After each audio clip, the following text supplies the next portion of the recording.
By 2016, nag-iba ng totally yung terrain. Then, here comes the fake news. Noon kasi, alam mo, meron tayong assumption na pag kami nag-post ka, totoo yan. Di pinaniniwalaan.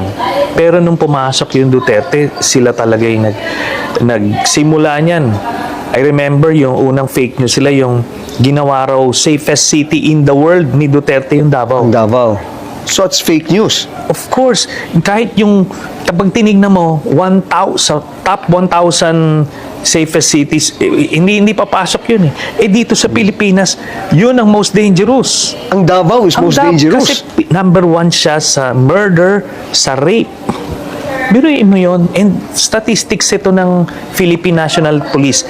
That time when he was mayor.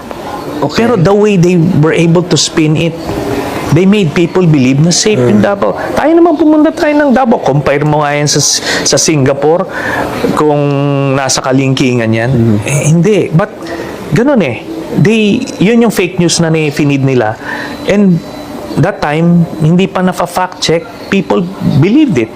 So kaya siya naging presidente.